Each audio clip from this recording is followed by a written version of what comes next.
Welcome to the Nerd Cave News. I am one of your hosts, Zach Dykes, joined along with in the Enchanted Forest. If you listen carefully, you can hear the buzz of iridescent wings on the powerful little fairy who protects the trees and the creatures of the land. It's Master Fairy, Little Bug Francie Briar. I definitely like the lead up and the little ominous this is serious voice. Thank you. Yeah, I definitely like it. Even you made the name sound cool. You know, it's when you think it's you lead up, it's oh, I'm a little dancing fairy, but it's I am death incarnate. I'm like, cool, very well done. Well, Little Bug Fancy Briar. That sounds so much different, when you just say it that way. Fancy Briar, right. We're glad you're on the show this week. We hope that you're going to have an awesome one, because this episode is brought to you by our wonderful patrons. You can become part of the ship, part of the exclusive crew by going to patreon.com/nerdcave, just like our wonderful crew members. The first mate, Brandon Hicks, our helmsman, the conductor, our gunners, Richard Newell, Daniel Sanford, Rushing Waters Yoga, Marilyn James, Brittany, the Granny Bee, Harrison, and our deckhand, Martin Sager. If you don't have the extra bucks to toss our way, you can support us by using our Epic Creator Code in the Epic Game Store or in-game purchases like Fortnite or Rocket League on any device that is eligible to use our creator code.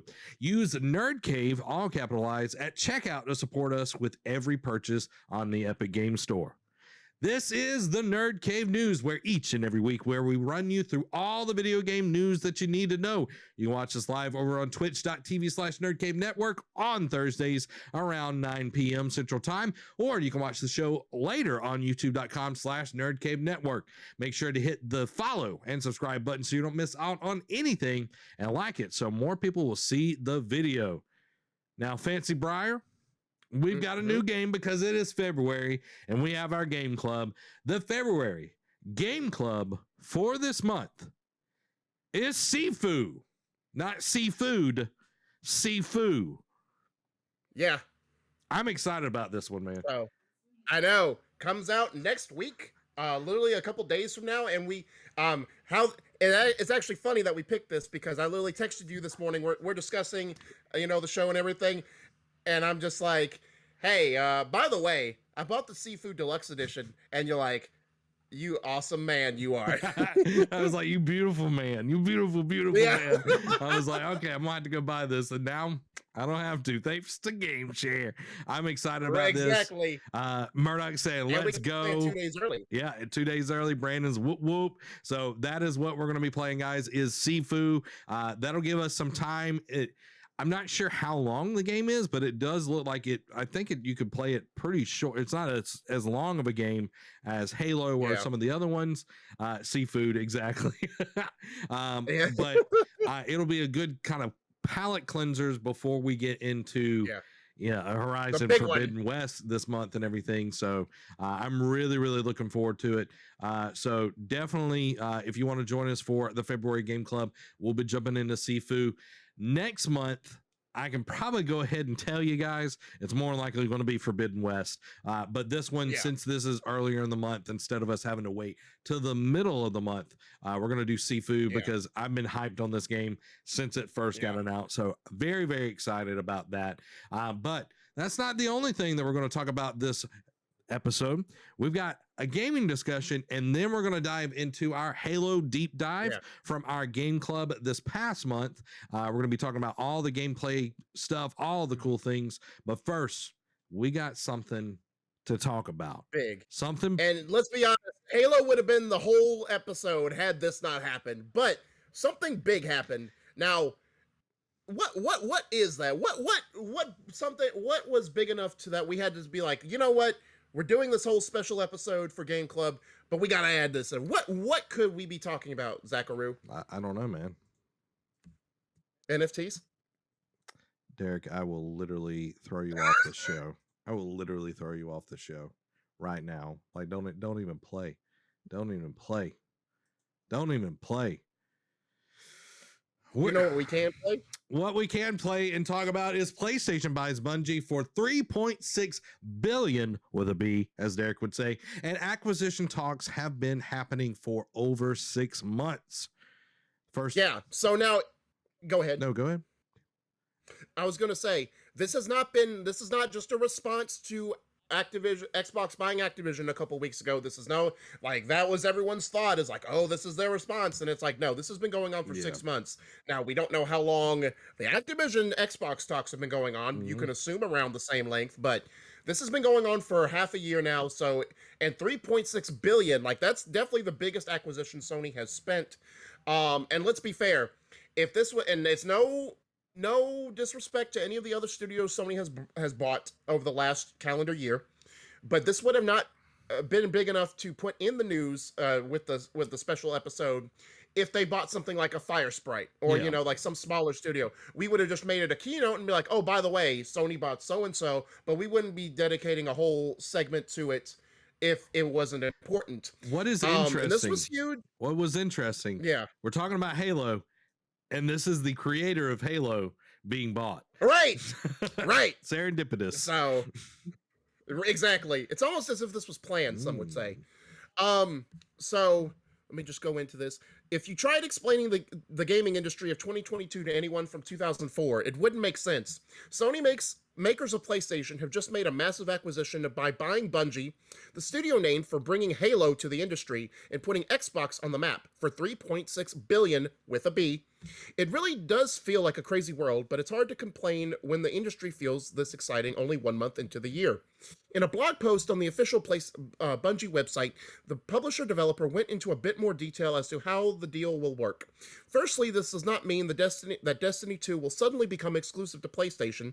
It also doesn't mean that future Bungie titles will automatically be exclusive to PlayStation, as future titles will continue to be multi-platform. The studio will remain independent while being under the SIE umbrella. That means they'll of course still have control over Destiny and work on the games they want to work on. The statement reads in part, with SIE, the potential for our universe is unlimited. Our future games will take bold steps into space. Sorry guys, side note, my computer is distorted on my side with the screen, so if I can't make out something in the article, that's why. Unexplored. For Bungie. Unexplored spaces for Bungie. Continue to push the boundaries of what is possible and will always be built on a foundation of creating meaningful lifelong friendships and memories. We remain in charge of our destiny, quote, little pun intended. We will continue to independently push and creatively develop our games. We will continue to drive one unified Bungie community. Our games will continue to be where our community is, wherever they choose to play. With SIE support, the most immediate change you will see is an acceleration of hiring talent across the entire studio to support our ambitious vision. If this speaks to you and you want to help us put a dent in the universe, we are hiring across all disciplines for Destiny 2 and for all new worlds beyond. And of course, they show the tweet below. This is a huge announcement, not just because of the acquisition, but because of the transparency we're seeing on the question of exclusivity. It's great to hear a big announcement like this without the cloud of doubt around whether or not players will have to buy a new console just to play their favorite game. So before we get into a little thing, get it. You're right, exactly. And this is just like, taking a page out of the Xbox acquisition. They're saying, at least for the moment, that, COD and maybe some other titles will still be multi-plat. Now the whole future projects, maybe if they've already worked out deals to bring it multi-plat, maybe, but you got to think in 3 years, whatever new IP they're working on is definitely going to be exclusive. Let's be fair. It all started with Starfield. When Xbox bought Bethesda, they're like, all right, Starfield will still come. They've already been talking about it. And then, boom, it's only on Xbox. Day one on Game Pass. And it's all right, the game has changed. And it's becoming an arms race of content for sure with these acquisitions. Now, I don't know how much we want to get into this, Zach, but I know you and I were kind of skeptical because so far all Bungie has been known for is Destiny since they split off from Xbox. That's all they've been doing. I know they have a new IP in the works somewhere down the road. Who knows what that's going to be? I know it does mean well for first-person shooter genre in Sony's portfolio. There is an upside to this, but we're both do they really have as much to bring to the table? Like, are they just doing this for the microtransaction money that Destiny brings? Yeah, I feel like like Bungie as a whole, they have some very creative people. They've had a lot of people leave as well that, you know, really Yeah, helmed the ship from Halo even into the early days of Destiny, that, you know, we've seen leave. And Destiny as a whole has been mostly positive, but there have definitely been issues. You know, we've seen it even after their departure from Activision with, you know, some microtransactions and everything.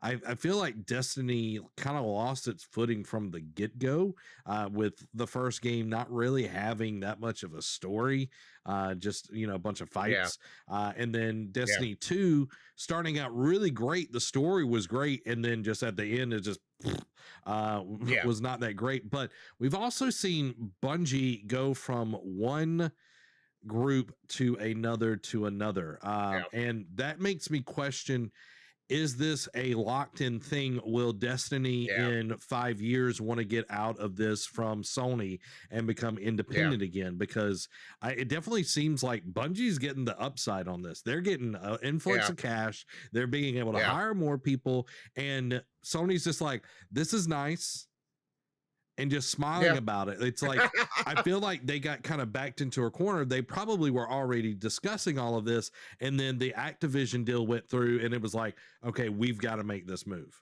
You know, it yeah, was already, discussions were there, but I feel like Bungie is definitely getting the upside to this because they're being able to literally put their game out on anywhere. yeah. That's not heard of in the Sony ecosystem. Like, other than Right. MLB, because they're being forced to put it everywhere. Even now Yeah, on Switch, which we're not going to talk about this week, but it's coming to Switch yeah, now. yeah. Like, it's big. It's very, very big. I'm just, I don't know, man. It's very interesting. Yeah, it is, and it's ironic because when Destiny first came out, they had exclusivity deals with PlayStation, like a lot of the raids or Hmm. a lot of the exotics came first to PlayStation, and then like a year later to Xbox. Yeah. And then it's like you started to see after they broke off with Activision, they started to turn the tide and be like, not do exclusivity deals, but hey, we're gonna go free to play and put our expansions on Game Pass. And you see, Yep. and now it's like now the ball's back in Sony's court. It's like, well, they still do timed exclusive deals, like maybe not a year like they used to when they were under Activision, but definitely probably like, hey, for the first 2 months, this strike is gonna be only on PlayStation first, and then come to Xbox. Yeah.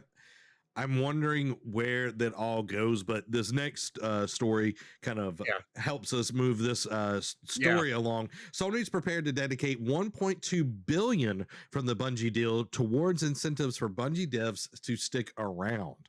It's like having to pay your girlfriend to love you. Exactly, or it's like, no, please stay, or like how my district manager tried to incentivize Yeah, me to stay yeah. with the company. When Sony announced that they are in the process of acquiring Bungie, it shocked the industry. After the shock wore off, however, it became more and more clear just how strategic and beneficial this deal is for both sides.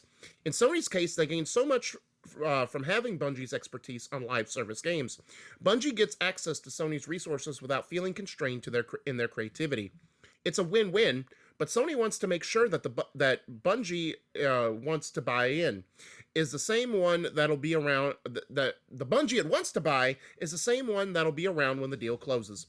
Towards that end, Sony is prepared to dedicate 1.2 billion with a B worth from the 3.6 billion total just towards incentives for Bungie employees who stay with the company. The platform manufacturer confirmed as much in its Q3 fiscal year 2021 earnings, as spotted by website Tweaktown. However, many of Bungie's developers are able to stay, especially when considering the collaborative nature of PlayStation Studios. Having Bungie share their expertise with other first-party studios and vice versa can only mean better games for everyone, and that's something to be excited about. Okay, this is positive. Okay, I'll Yeah, there's one positive, and then I'll bring up a negative here in a second. This is positive because a lot of times, like even with the Xbox Activision Blizzard acquisition, a lot of developers are worried once this goes through, who's going to get laid off. Yeah. This, on the other hand, Sony is like, we are incentivizing you to stay here, to continue to work for Bungie because we want you here. We see how good you are at your job. Yeah. We want you to stay a part of this, part of the ship, part of the crew. But in all of that, if Bungie starts telling Sony how to manipulate people and pull all their strings because they learned it from Activision, Right. it makes me kind of scared of what Yeah. games are going to look like coming from Sony. Are we not, are we going to stop seeing as many story driven games that have propelled PlayStation to the heights that we've seen over the last, generation and everything? Are we going to see more live services? Because they've talked about it several times in the past year that's what they want. And now they have someone that has done it and done it for years. And it kind of concerns me a little bit. Well, and not to get off topic here, but you break that up, but that got brought up again this week. That from now until 2026, Sony has 10 live service games planned that they want to put out. So that probably doubles down on their efforts. They probably do want to gain the expertise from Bungie. But Sony, I forget where I read it, but Sony did also say that no, first-person games are still a focal point. Our story-driven games are still our focal point for our studios. But they in other words, it's kind of what we've talked about over the last year. They're beefing up their studios to have multiple teams to do multiple projects so they can continue to churn out first-party titles. Okay, that makes me feel a little bit better on the direction of where we're going. But we had one of the big wigs over at Sony, Herman Holst, discussing Bungie's acquisition and PlayStation Studios' future in a blog post. The biggest and latest news out of PlayStation is, of course, the Bungie acquisition. It's a move that clearly caught players and the majority of the industry off guard, so naturally it's good to hear from the one behind these big choices when they go public. That is a bit of what we're getting here with Herman Holst's latest interview on the PlayStation blog, within which he talks about the acquisition and the future of PlayStation Studios. Quote, "It's a really good surprise. We like surprises. Let me just say that I'm so pleased that we could make this happen because Bungie is a truly world-class developer." Holst praises Bungie through the interview, rightly so, as trailblazers in the industry, and also about how the partnership will work, at least in part. Quote, "Obviously, it's still early, and the deal itself needs to be finalized before we can officially start discussing detailed collaboration. But I've spent a lot of time with folks like Jason Jones and Peter Parsons and some of the senior team over at Bungie. And let me tell you that everyone's very excited for Bungie and PlayStation Studios to share ideas, share some of our battle scars as well, and really just learn from each other." Holst, of course, is right to the point out that things can't really start officially just yet regarding any kind of collaboration, but it is still exciting to consider. Earlier in the interview, Holst talks about how while he was working on Killzone, he was following the design choices Bungie made in Halo closely to learn and be inspired by. And most Killzone fans know it could be a long shot, but just the idea that Bungie could potentially lend their FPS expertise to the revival of what was at a time more than solid shooter franchise that ended on a poor note is exciting on its own. For me, it like Killzone. Oh man, that ending. Shadows. What was it? Killzone. Shadowfall. Oh man, that game was looked pretty, but that was about it. Dude, did you play all the way through it? Yeah. Dang, it was so bad. It was so bad. But it's like being able to say, we've got somebody that can do this, has done several games that are super successful. I'm really curious to see Bungie do something new. Brandon said Destiny 3 is the future. I'm hoping not. I'm hoping that we get something totally new.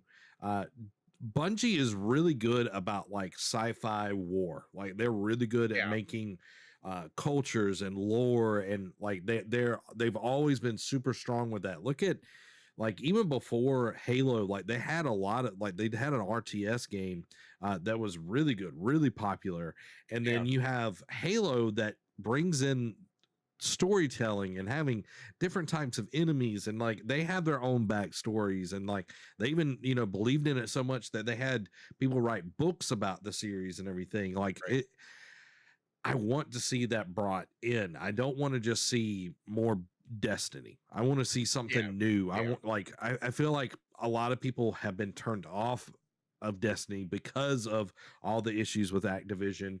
You know, like when it went free to play, it was like, okay, cool. Like I really did. I tried to get back into it. And I was like, I don't know what the crap's going on.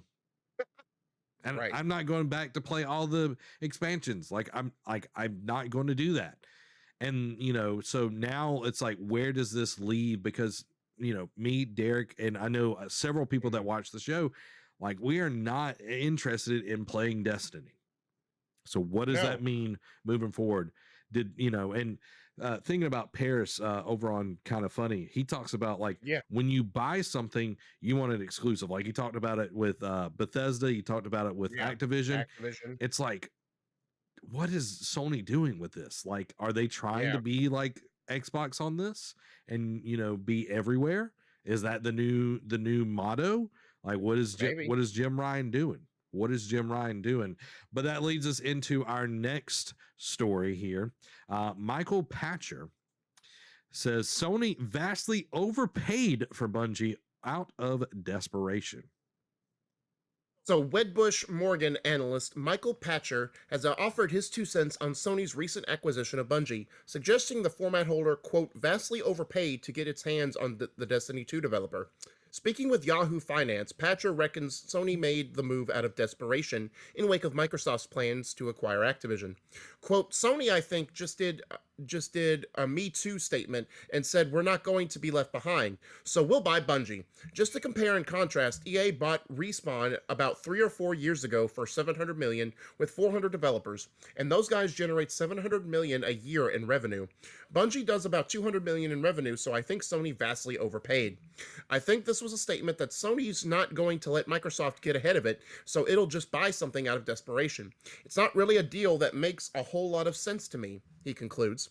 Regardless of what Patcher thinks, Sony is obviously pretty serious about its future with Bungie, and it's dedicating $1.2 billion from the deal to incentivize to incentives for staff. So I don't know what kind of like leeway Patcher has. I'm gonna be honest with you.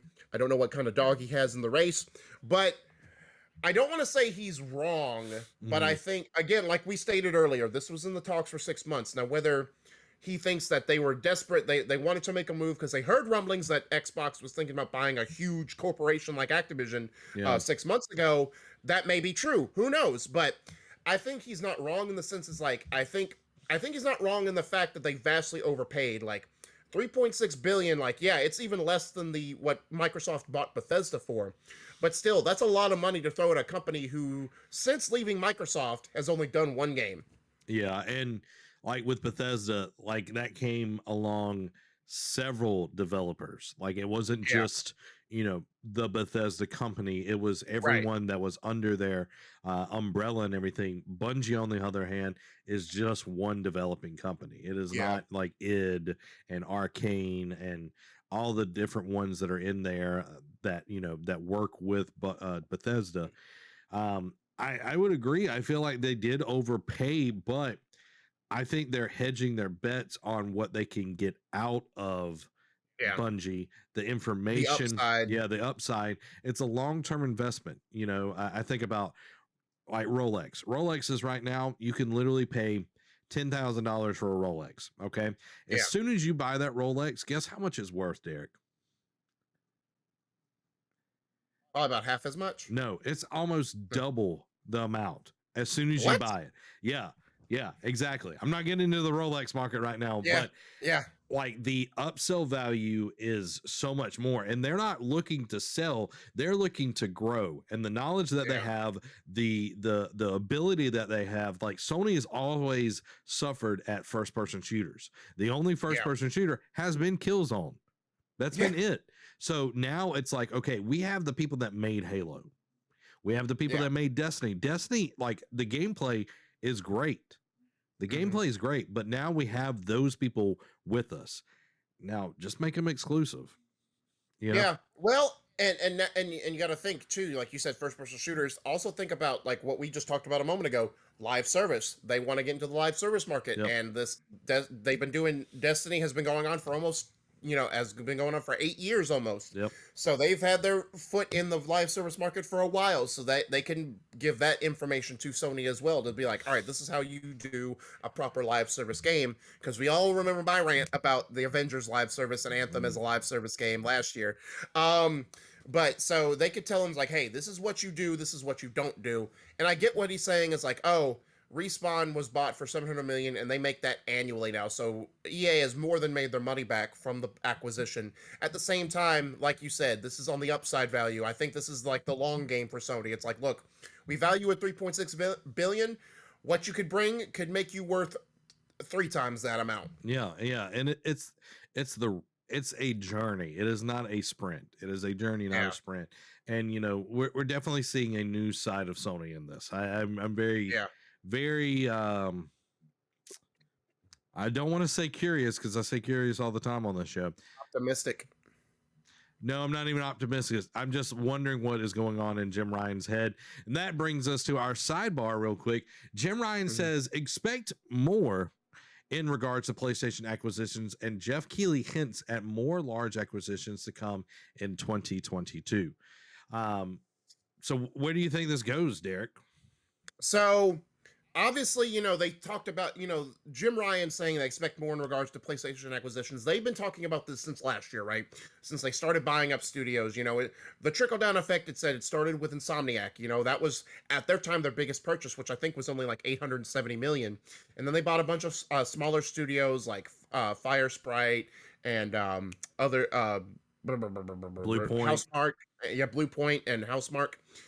So they've been buying up, and they say, hey, it's more and more is coming. I'm like, okay, cool. And then Jeff Keighley's like, hey, look, it's not just going to be Sony, but this industry is going to look vastly different over the course of this next year in terms of who owns who, where that money goes, that we could see more and more. Like, I know Nintendo put out a statement today saying that we're not getting involved in this. And my brother sent me a thing. It's like Kirby sitting over there in like the little corner, and like Godzilla and King Kong, Godzilla's Xbox, King Kong, Sony is like, let them fight type of thing. Like just duking it out, letting them handle it. So I think that's what the industry has talked, and Paris, like you said, talked about it on Kind of Funny this week when Bungie, when the acquisition was made.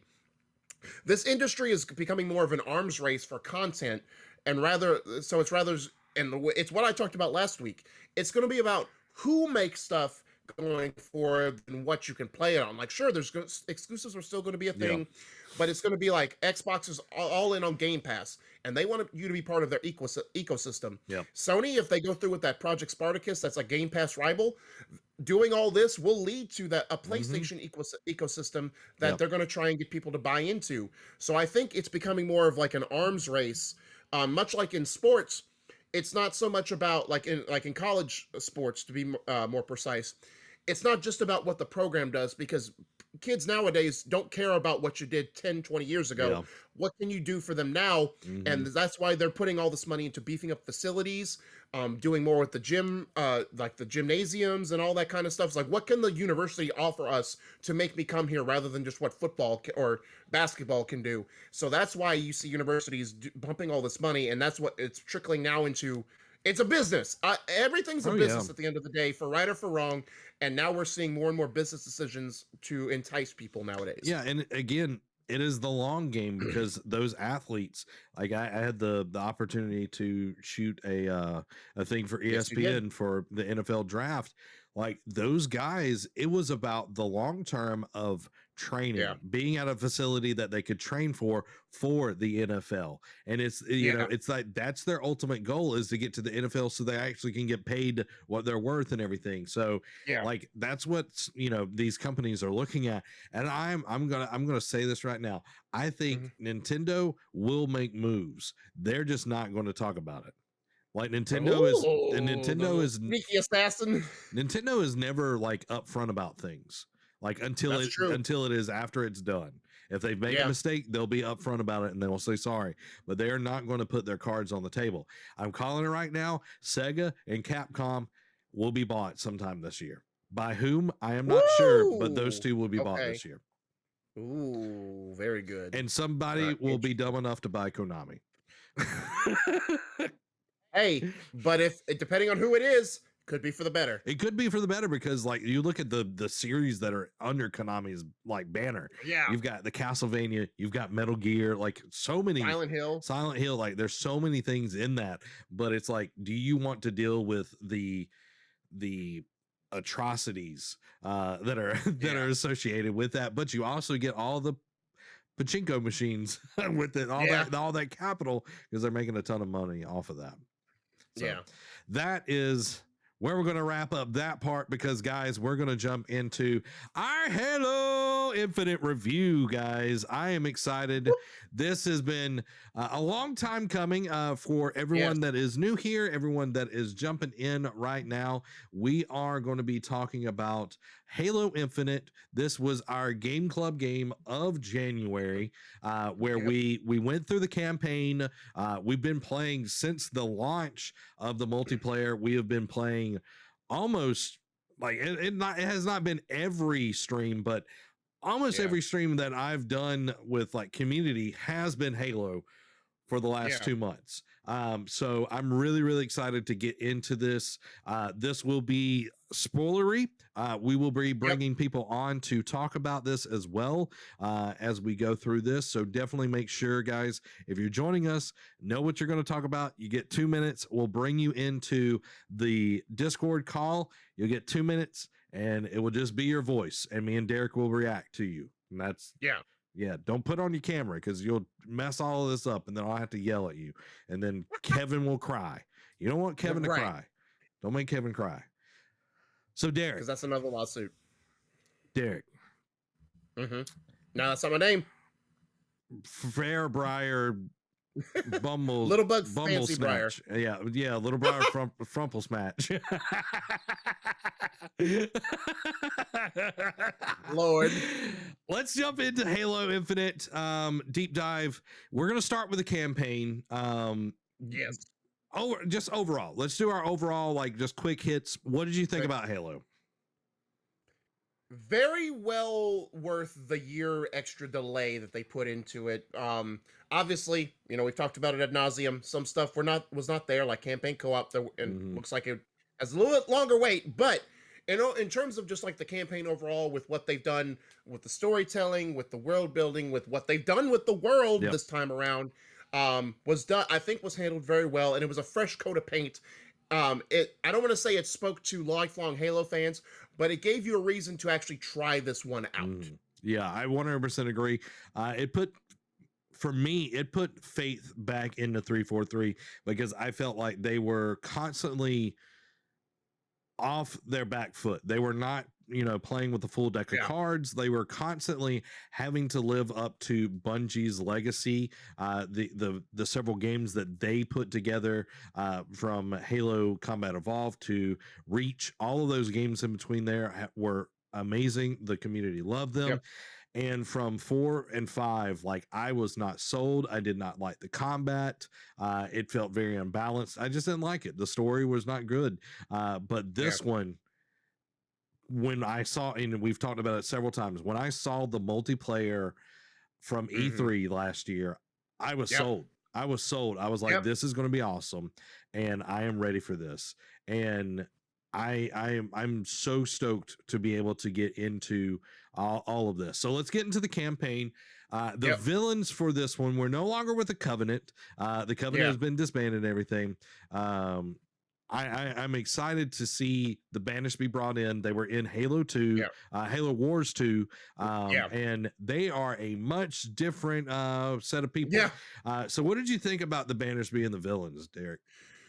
So, I mean, in terms of variety of the enemy, we didn't see a lot of new stuff. It's just pretty much like, this is like, it was more focused on the brutes, which, I always felt like the brutes were underutilized throughout the Halo series.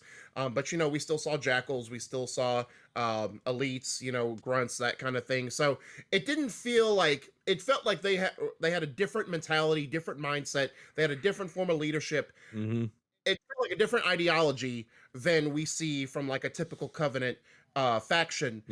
So while the enemy still felt the same, it felt like their tactics and whatnot were different. And I definitely enjoyed, like, the leaders, especially like, and they had so many different mini bosses in the game too Yep. that it made it feel like, all right, there's enough variety. Because when I first saw it, I'm like, oh, this is a mini boss. This is cool. And they kept doing it. I'm like, oh man, they have some Hmm. heavy hitters over here that makes you think, and especially like with the AA gun, was it the AA guns or was it after that where you get the twofer, where you get Yep. two It of was the mini after the bosses? air guns. Yep. It was like, man, I just got through doing all this grueling like traversing, and it's like, bro, why you hit me with this? Yeah, and luckily, like when I was fighting both of them, like there were two different, like they played totally different. They were two, Yeah, like one was on a chopper, and then one was yeah, like up on top of a thing, and he would hide and let his shields. Like all of that was really interesting to see. Like it was, from the elites that we had to fight, to I think they did a really good job of the mini bosses, because the bosses in Halo, I feel like, have been kind of poorly done throughout the whole series. This one, yeah, on the other hand, was very, very good. I always thought it was, an extreme change, but it was one that was very well welcomed. And to Dan's point, Dan said architecture became more functional rather than pretty. Like we saw more, like it wasn't as many like curved shapes. It was just like these were the hard edges. Like it wasn't about looking like it was going right, into interior decorator magazine type thing. It was like I yeah, I am man, I am brute, hear me roar. right, It was very different. And again, Dan bringing up, and enemies actually using human weapons. Like they were not, yeah. afraid of just picking up, a commando rifle or this or It's that. about the purity. Yeah, it wasn't about the purity or seeing humans as inferiors. They were the enemy, and we're here to kill them. Like I like Yeah, that about the Banished, and even like going as far to like the different types of enemies and the vehicles. They were like Banished variants, essentially. yeah, Like there's a part where you're fighting hunters. You fight two hunters earlier on that right. were just regular hunters. They were just in blue armor and Yep, everything. But as the further you got into the game, you started seeing them in red armor. They were like much yeah, tougher to kill and everything. They were yep, Banished variants, and it was yeah. really cool. Yeah, and the only gripe I have is the enemy placement. Of some like during some missions, it's like what the types of enemies you see. Like Mm, going back to the AA guns, like the first two guns you go to, it's like, okay, you have grunts, elites, jackals, and that's it. And then when you get to the third one, like I roll up to the third AA gun, and I don't know if it would have mentioned, like would have depended on like what order you did them in, but it's like two hunters are there. I'm yep. like, why on this random AA gun am I fighting hunters? Why? What world does this make sense? But that was more of like a design choice than it is like enemy variant. But like you're right, especially like when you get into like the Master Spire and like taking those down or Hmm. whatever, like to get up to the control one, it's like you have to go through two hunters. Yep. And then when you get into certain places in the spires, you have to fight hunters again. I'm like, man, this puts you through the ringer and makes you earn those victories when you kill them. Yeah, and it like the AI worked really well. Like they weren't just pushovers. Like I was just playing on regular normal. Like there are Yeah, definitely places where I see the co-op is going to come in so vital. right. It would have been like, man, this would have been so much easier. Thank you, love. To be able to play with someone else. So I'm looking forward to being able to play co-op with people. But I was flying a Banshee, and guess what they did? They started shooting shock rifles and disruptor pistols, thank you, at me, and would disable the Banshee. It was like the Yep, AI was a lot smarter than it has been in the yep, past. And the variety of weapons, like I'll jump down to weapons in this. Like we saw so many different types of weapons in here. Like yeah. the introduction to the For shock. both sides. Yeah, both sides. Shock rifles, man, I love the shock rifle. That gun is amazing. And the sentinel beams finally feel like an actual weapon that matters. Right.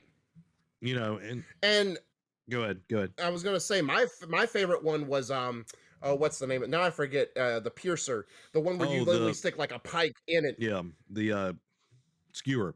There you go. Yeah, Yeah, the yeah, skewer was skewer. awesome. Yeah, like it's in the mission where like you come out of the spire and then the bridge drops and then you see the banshees for the first time come in.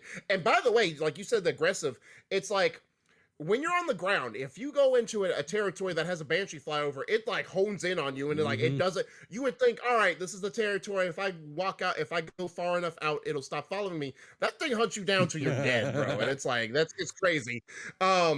It's like a homing missile. But when the first time you're introduced to the banshees, I pick up a skewer for the first time and it just one shot it. I'm like, man, I love this gun. And I just anytime I saw it, I'd pick it up, especially if I went to a room full of like heavy enemies, or I knew that more like brutes or hunters were coming through. I'm like, I'm about to murk all of you. Yeah. Let's go. So yeah, you're right. I didn't use a lot of the weapons because a lot of like the electric weapons I didn't find appealing to my playstyle. But the little what would you call it? It's how does that fire? I'll tell you. Is it a commando rifle? Maybe it's like a machine gun, but it's like it's not an LMG, but I forget the name of it. But it's a marine rifle. Commando. It was like basic. Yeah, commando. Yeah, that's it. Thank you. That was one of my favorite weapons to use, along with the battle rifle. I had to stay classic, so that was my. I like that. Now, toward the end, I had to use more and more weapon variety because of the enemies that I had to fight. But you're right. The weapons did feel all unique, and it gave you. It almost felt purposeful, right? Like, because sometimes they just like, oh, here's heavy weapons, or here's like just any weapons you can use in the fight. This one's like, hey, this is the enemies you're going to be fighting. You might want to use this weapon. Yeah, definitely. And it was also really interesting how they would purposefully take weapons out of the rotation and force you to use new weapons. Like, it wasn't just, okay, you're going to get to use the battle rifle for now until the end of everything. You're going to have to use the cinder shot. You're going to have to use the new Covenant rifle. You're going to have to use the Sentinel beam. You're like, all of these things were, really put on us as the players to adapt. It's like, you're constantly adapting, and it really lets you get a range of the weapons that were in the game. One like the Hydra, like I really do not care for the Hydra. Like that gun stinks. Like I don't like it at all.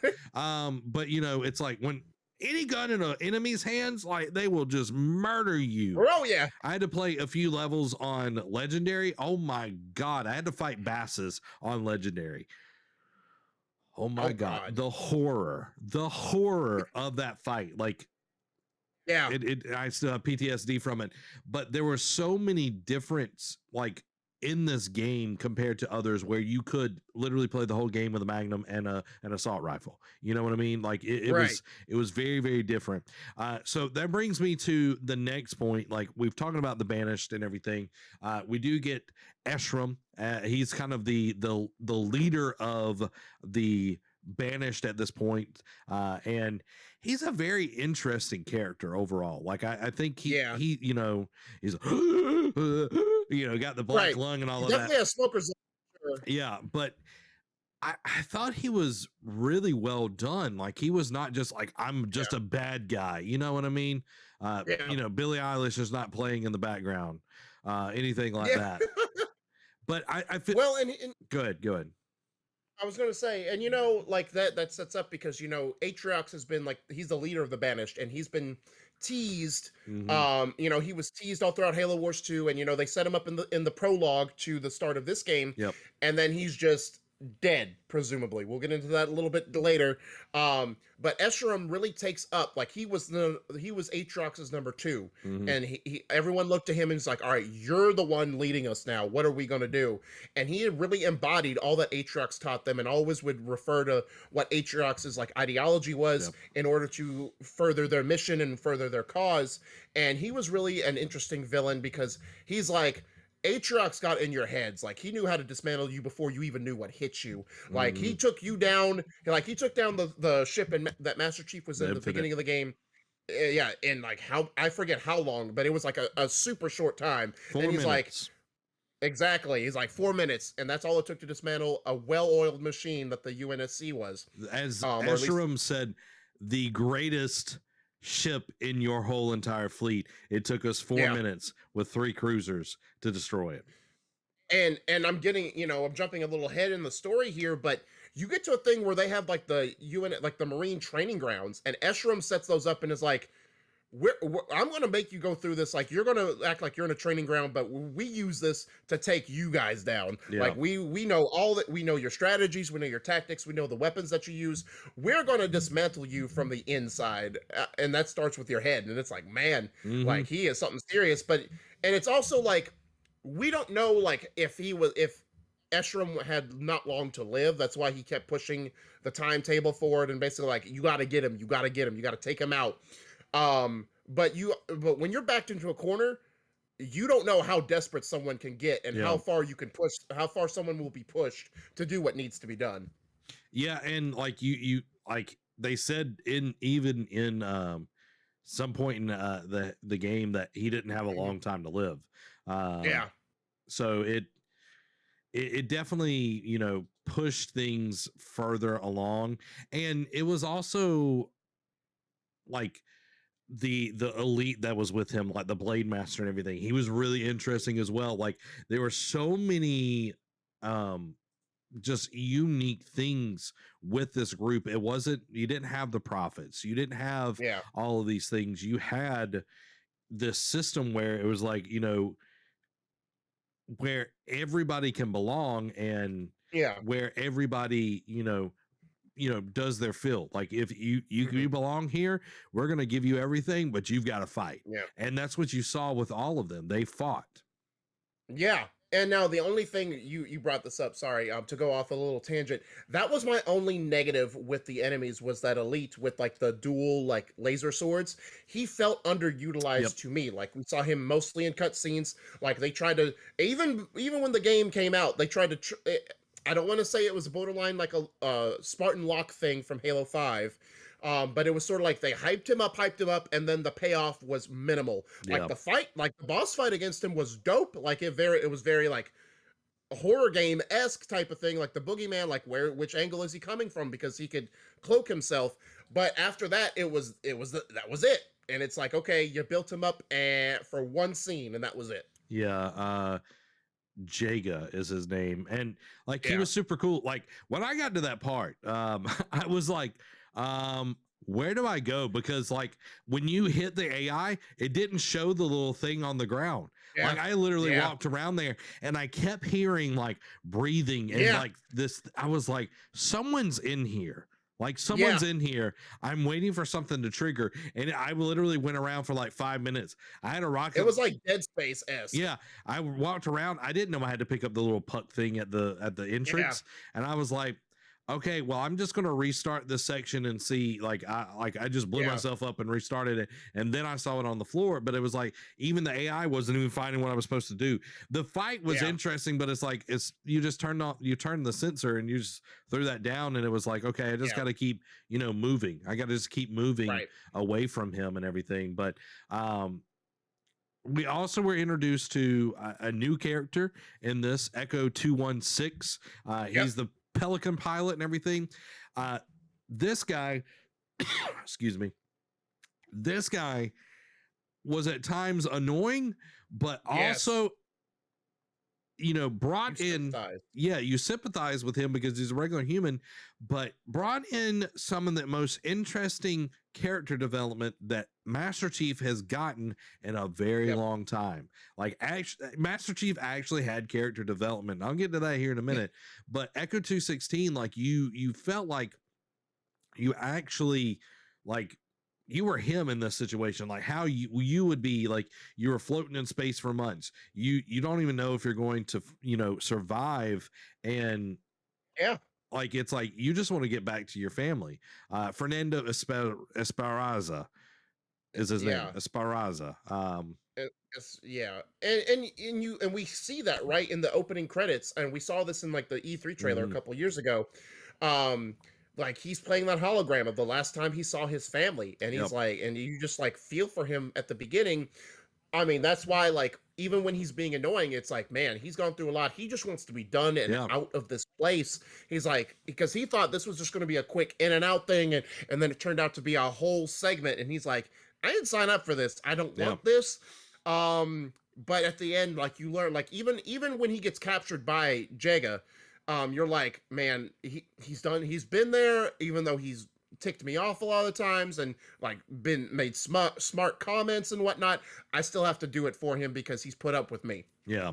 And it's one of my favorite scenes. It was right after the AA guns. It's where you find him and everything, and you finally hear Master Chief. He's like, I failed. Oh yeah, exactly. That moment, it was like Master Chief has never failed at anything. You know what I mean? Nope. And it's like, I failed her. Yeah. And it was like, okay, this is like some heavy stuff.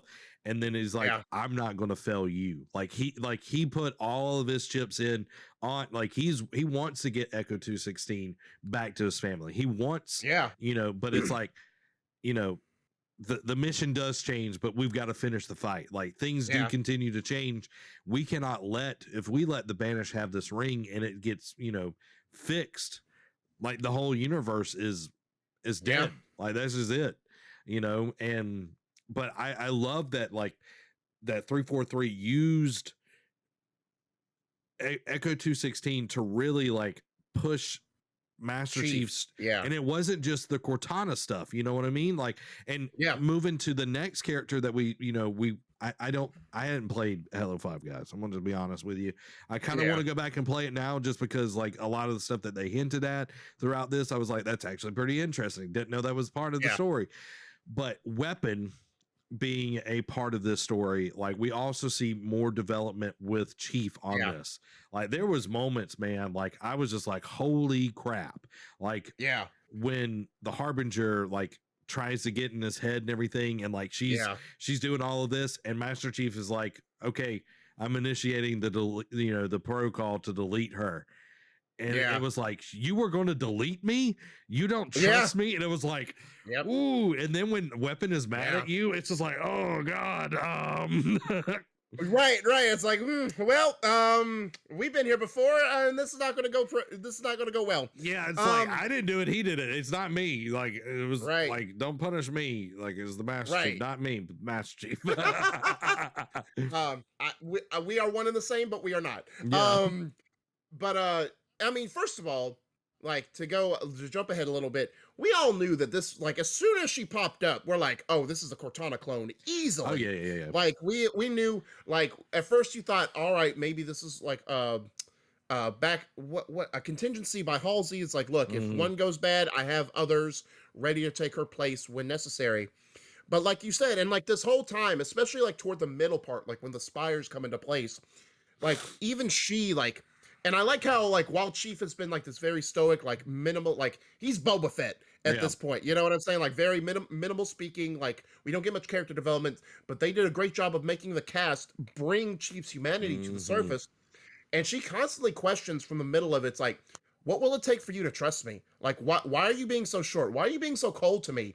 We know why. She doesn't know. And you can argue that it's not like that's not her fault. Like she's not the same Cortana that he has been with for a while. At the same time, Chief knows is like, I got too close last time. I need to keep her at arm's length this time. But it's like, at what cost, bro? Like you got to at least let her in a little bit. Yeah, and it's like we don't actually know all the story, and as it develops, we see more and more of what actually happened and everything.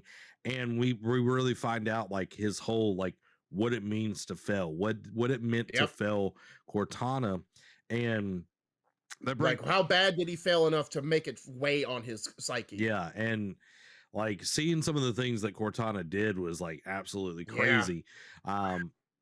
But that brings me, I want to hit the Zeta Halo ring and then we'll get into the Cortana stuff because I want to wrap up the story part and get to the gameplay. And guys, we want to hear your thoughts on the story. Even if you're going to be coming on to the show and talking about stuff, we still want to see your comments in the chat. So make sure you're part of all of it because we love getting to hear your thoughts on the game.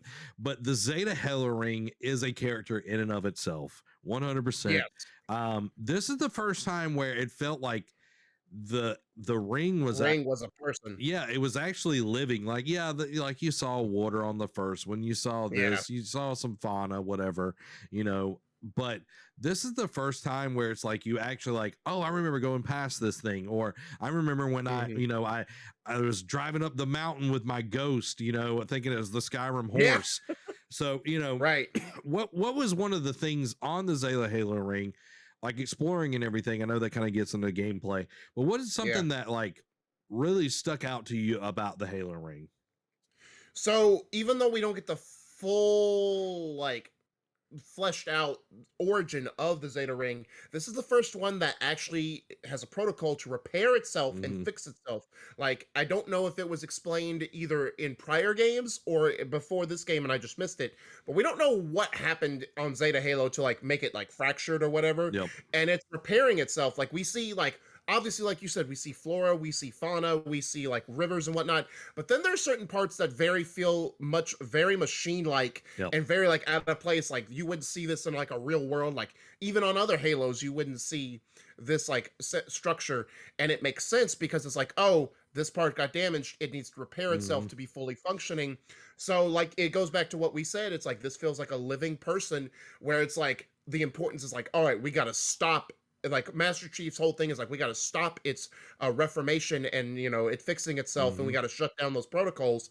And it's like the whole time it's like it shows you, like you see it as you traverse through the world, and it reiterates in story points. It's like, hey, it's fixing itself, look, it's repairing Mhm. itself, it's doing this and that and the other. And it's like it's constantly reminding you, and you're seeing it's like, all right, this is what my mission is, this is what I have to do. But it's also unique because like I said, didn't really see that in the other Halo. So Yep. it's like, why is this one special? Why is this one different? Yeah, and it brings us to our one of our last characters I'm going to bring up, but the Harbinger.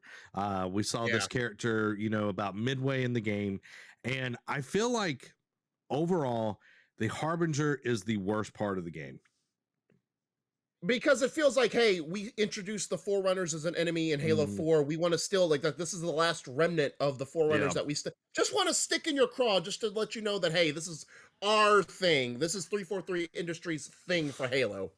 and it's like, is she actually a Forerunner? Is she supposed to be Yeah. a Promethean, or what not the Promethean? There's a thing before the Forerunners. Yeah. But it was like, it was just so poorly done. Like she could have been so much more interesting, but it was like, okay, we introduced her, but we got to really focus on the Banished. And it was like, focus Yeah. on the Banished, focus on the Banished. And it was like, and the final fight is the Harbinger. It's like, Yeah. okay. Why? Yeah. And Brandon brings up the point. It's like the Harbinger doesn't fit the story right now. And it's like, Right. what if we ended with the Eshram fight? Like, what if we ended Yeah. right there? Don't even bring the Harbinger into this, and let us fight her in the DLC. Let Yeah. her be the next part of the game. Even Brandon Yeah. is maybe as a DLC villain. Like, let her be in the next part. Like, she could have been the big bad. Like, you could introduce Yeah. her as this contingent thing. Like, you got to be really careful about this.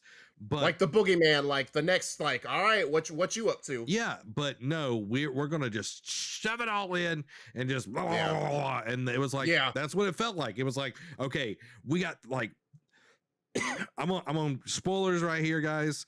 The Eshram fight, one, it was frustrating as all crap, but two, Yes. the ending of that fight was some of the best storytelling, where the weapon and even Echo is like, why are you treating him with dignity and honor?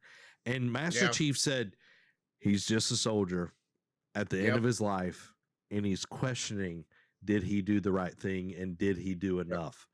Yep. Man, that was so good. I was just like, this is the first time it's not like, soldier bad, fighting bad, like, Yeah. that kind of stuff. It's like, no, this is what people actually deal with. No matter what side you're on, you're fighting for your ideals, you're fighting for Yeah. your identity and your people. Doesn't matter Right. where it is. That was what was being said, and I thought that was so poignant. It's very reflective of like we talked about like Chief's humanity journey on this whole story. It's very reflective of Chief, probably how he sees himself Yep. after he failed. It's like he sees like he's just like, what has Chief done? And like what every time Echo 216 questioned him about why he keeps doing is like, gotta finish the mission, gotta finish the fight. Mhm. He's the soldier that still has a mission. It's not done. He's got to go through. But at the end, you know, when he opens up to 216 about failing and what happened with, you know, how it has effect on his mental state, Mhm. it's reflected in the Eshram fight at the end. Like you said, he's like, he's questioning, did he do enough, and what he did was right. Chief's like, what could I have done differently with Cortana? Yeah. What could I have done differently about this whole ordeal? Did I do enough to prevent Cortana from going crazy in Halo 5? You know, it's like, could I have done more? Like, again, it goes to this whole thing of like, Chief finally has his humanity surfacing. Like, maybe it's just because he's fought for so long and he's tired or he's old or whatnot. Maybe he's finally like, maybe he's facing his mortality in the back of his mind. Yeah. We don't know, but that it was very reflective of how Chief probably sees himself at this point. Yeah, and you know, even going off of that, it's like Chief has only known success, and everyone has been like, "We've got the Master Chief. Master Chief will make it happen. Master Chief," and he's done it over and over and over again. So he's never known failure, and then he finally happens, unfortunately, and he loses a part of himself because Cortana was a part of himself. Brandon said something really good in the chat. At the end of the day, no matter what side you're on, once a soldier, always a soldier. And like, you can see that. Like, I think about in the first year of World War I, Christmas happened, and both sides on Christmas Day stopped fighting, and they had Christmas together. Like, they literally met in no man's land, and they had Christmas together. They couldn't even speak the same language to one another, but they were playing football. They were eating around the campfires. They were opening gifts. They were having Christmas together. And that's not, you know, not saying the same thing here, but that's what, you know, it's like, no matter what, this is what this is, you know. And even, you know, to Brandon's point, Echo 216 during this whole game was not a soldier. He was a coward. He was a turncoat. Like, he was a, you know, he ran away from all of these things. Like, he stole the Pelican, but at the end, when it was all said and done, he was willing, he turned around and he became a soldier, and he was willing to continue the fight. So I think that was some of the best storytelling.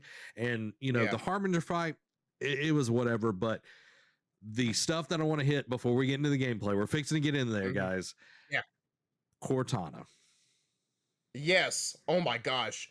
Like, we had been hinting, like, we've seen like Chief being haunted by these visions like throughout the game, like her, like hearing her voice, hearing her whisper, and it's like, are we going to see her one last time? And we did, albeit it was automated, but still that last heart-touching moment that she has with Chief. And I know people are gonna be like, oh, it was automated. How'd she know what she was gonna say?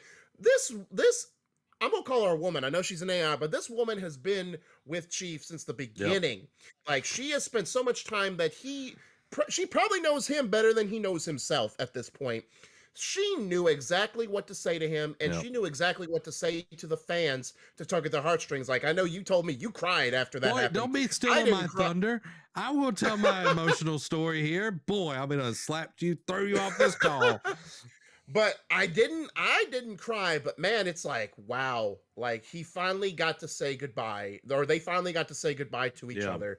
And it's like, woof, finally, the fans got what they wanted. Derek is not all about bearing the lead, guys. Derek is all about bearing it all. Like, just right at the beginning, I was going to lead up to the story and everything, but yeah, like, going through that last portion and seeing like the back and forth between her and Atriox, like, it was like, oh crap, because she blew up the Jilahani like planet, the brute planet and everything. And it was just like, he was like, you know, the consequences. And it was like, oh God, like, but that moment that, you know, she's talking to Chief and everything, and it was like, it just hit me so hard, because it was like, I know that I will never see Cortana again. Like, I will never see her again. And it was just, it was such a touching moment, because I've literally spent 20 years with her Yeah. and Master Chief. Like they were two parts. But the thing that got me, it was this quote right here. She said, I tried to do this alone. I tried to do this alone. And she's like, from the beginning, I picked you. I picked you. We were perfect together. Mm-hmm.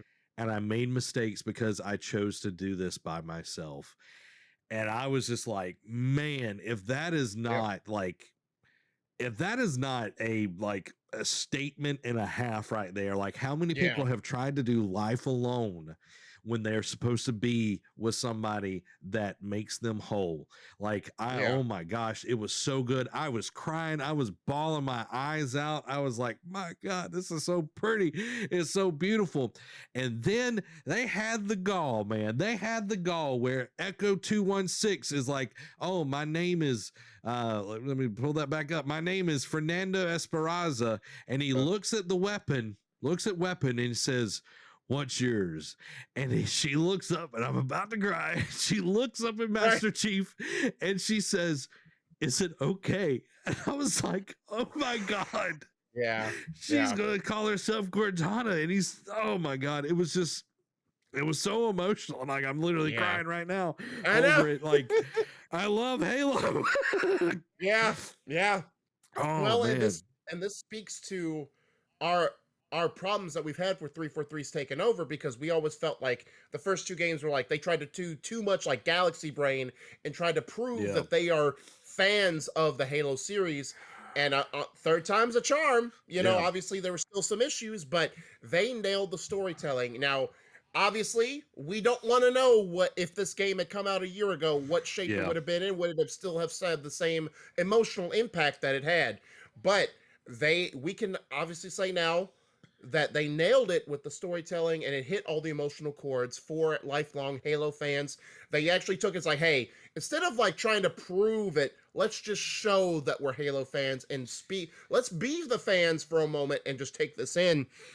And you know, to go back to touch on it a little earlier, like you said, we didn't know like obviously Halo 5 showed like Cortana was willing to do stuff and go against the grain and do things that we were not comfortable with, like, or that's not what our Cortana would do. But you know, desperate times. But to see that she went like full on Death Star and like blew up the Brood homeworld was like, holy cow. And also like UNSC worlds, like destroyed them as well. Like when it showed in those like toward the final, like I think it was like the second to last mission or leading up to it, but when you see that, my jaw literally dropped. Like, man, she is willing to go there is no line she is willing to not cross to do what needs to be done to complete her mission. And you see it like you said, she touched on it. She's like, I tried to do this alone. And she realized, just like Chief, she's like, whereas Chief is questioning whether he did enough and then finally admitted he failed, Cortana, it like brings it together. It's like, I screwed up. I didn't do enough. I went about this the entire wrong way. But she knew, like, whereas Chief had a chance to redeem himself, Cortana's like, I can't go back. I have gone way too deep in this hole to basically try and be like, oops, my bad. Can we be friends again? It's like, no, look, I've got to see this through to the end, whatever that brings me. Yeah.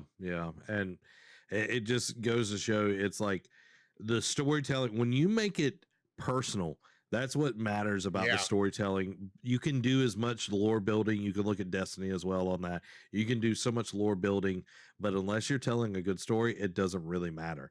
Like, people are not going to be into it. People are not going to, like, that's my thing. Like, if I'm not into the story, I don't want to play your game. Like, that's what I come for, is to play the game. I come to play a good story. I don't care about anything else. If a good story is there, I will play a bunch of it.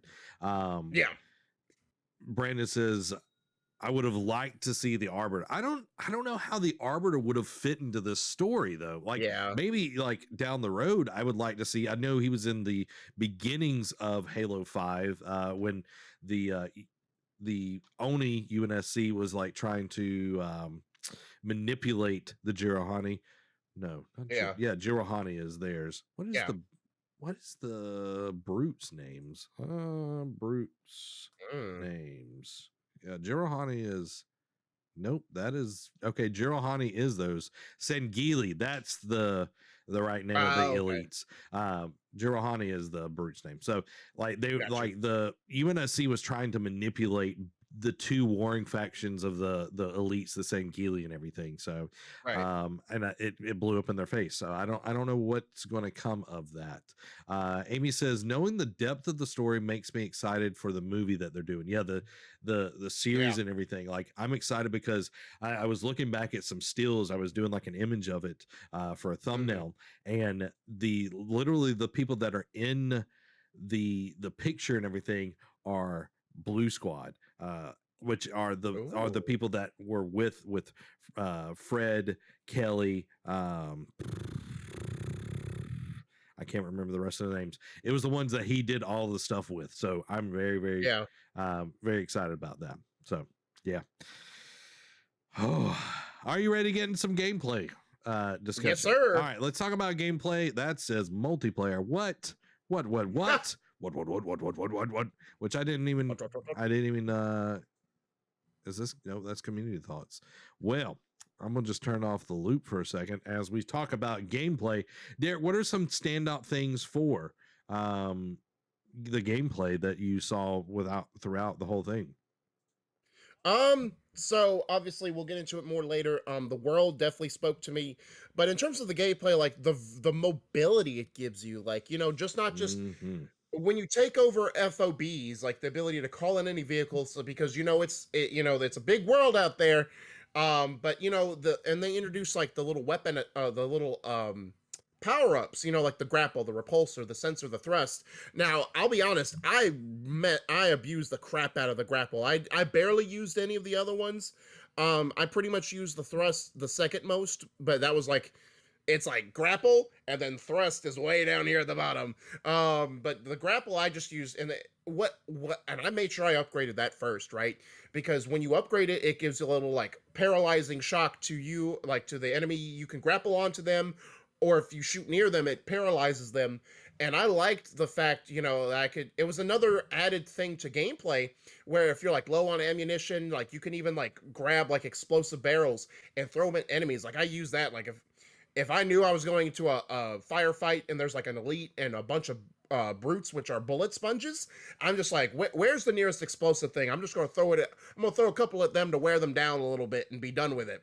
But I like the added use of the grapple and how much extra, because we saw that when it was on display when they first showed it, and we all like made our snarky comments like, "Oh, this is just Doom Eternal, Halo style or whatever," but it actually worked and it actually Hmm. was fun to use. Yep. Especially with traversal. Like if you saw like a path and you're like, I don't want to have to go the long way around. I'll just grapple, and like you had to wait for it to reset a minute, but then you could just grapple and keep going up these like long mountainous peaks. So that was my personal favorite item to use. Yeah, the grapple, of course, like OP 100%. Even like when you got it where you could upgrade it where it had a faster cooldown, Yeah, it made it so much easier. And then like being able to use it in combat with the shock and everything, like made some of those enemies where you needed to get in close to get that final yeah, melee or whatever it is, was really, really nice. The like I hardly used anything else but the grapple, like maybe the right, sensor every now and then. But it was not that like the shield thing, that thing was useless in campaign, exactly. like 100% useless in campaign. In multiplayer, it does have its uses and everything, which we'll get into that. But definitely the grapple, the sensor only if there was like invisible enemies, or Yeah, if there was a big compound, I'd throw a sensor in there so I could see where everybody was at. That was very yeah. rare though. Um, I'm about to say there's a mini map for that. You know what I mean? yeah. And to Brandon's point, I do miss the shield bubble from previous games. I think the shield bubble was a much better shield than the one we get right here, but with the Yeah, shield bubble you could not shoot through it. So yeah, it was both ways. You cannot use it or anything. This one at least you do get to shoot through it, but again, didn't exactly. really use it that much. So you know for me, the traversal, the game loop, everything that like they Yeah, they slowly introduce things. Like it was easier the further, that you played, the easier it was to get around the world. I never Yep. did you unlock the wasp? Like, did you ever unlock Yeah. that? I Yeah. never unlocked it. I literally played the whole game and never unlocked it. Interesting, because I know you unlock it because you have to get enough of the points that you earn, and I went and did like everything. Like I went and like I liberated I destroyed the propaganda towers. I did the Okay, you've done a lot more than me. I just kind of pushed through yeah, the like campaign. I went and did a lot of the side stuff that helps get you more points to do. You know, I found all the lockers, you know, because it gives you valor points for everything that you find. Like, what's the little thing, like the little squads in distress that Yep. you know you have to go help out. I did all of those, like, so that helped me unlock a lot more stuff faster. Yeah, and like I did as much as I could, but I didn't spend a lot of time. Like Right. you, for me, okay, a lot of my stuff is in the next point, is in Yeah. multiplayer. But I definitely like. I think when we get multiplayer, I will be putting in a lot more time into this game because I will be able to play more people and be able to get the skulls and make it like that was one of my favorite Yeah. things about Halo is being able to turn on the skulls, being able to make the game like have more replay value. It being more Yeah. open world, like there's a lot to do. Clearly, I haven't done all of it. I don't even have the wasp, guys. You know, I just like trying to find a banshee and I grappled up to it. Because there are certain things that you have to have. There are certain, like if you do like the side stuff, you have to have a wasp to get to certain points because you cannot traverse that on foot. I can do anything, man. I can do Fair anything. enough. You Gotta believe. You see how that works? I can do anything. That's how good I am. That's how good I am. You know, Spartan Cores, I think it was an interesting way to introduce a RPG kind of style gameplay in there. Again, I don't think everything was useful in the actual campaign. So it's like like the Valor lockers or like the armory lockers, like that stuff you unlock for multiplayer, and I'm like, okay, why is this in the campaign? which I like. I actually like that because it is reminiscent of like beating the game on legendary, all the missions and everything, and then you unlock certain type of armor in the game. So I like that part of it. But you know, for somebody that doesn't play a lot of campaign or a lot of multiplayer, I can understand that. But for me, I definitely, you know, it's just that's what I like. The Banished Leaders.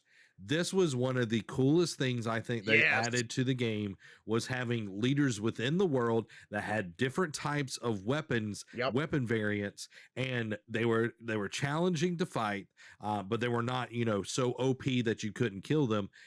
And they fought differently. I love them. I love them. What did you think about it? No, I loved it too. And like I guess we're going into like the open world part. Like, first of all, I don't know how, like, just to touch on it, but you know, the open world, like, this is something new for Halo as well, right? Yeah. Like this whole open world style.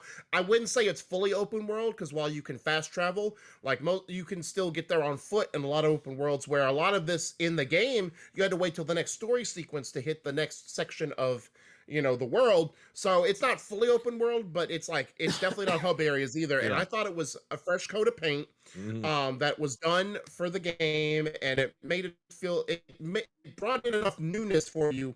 And like you said, it brought in side quests. It brought in like you know, different points. Like the enemy types, like the mini bosses, like we talked about, like you face a plenty of mini bosses in the main campaign, but it's like, you like those? We got more for you. Here's, you want to see these high value targets? Go fight them. I remember going, and it's all enemy types. You get grunts, like you get jackals, elites, brutes. You even get hunter. I think one or two hunters that are high value targets. And it's like you said, everyone's unique. Like I remember fighting.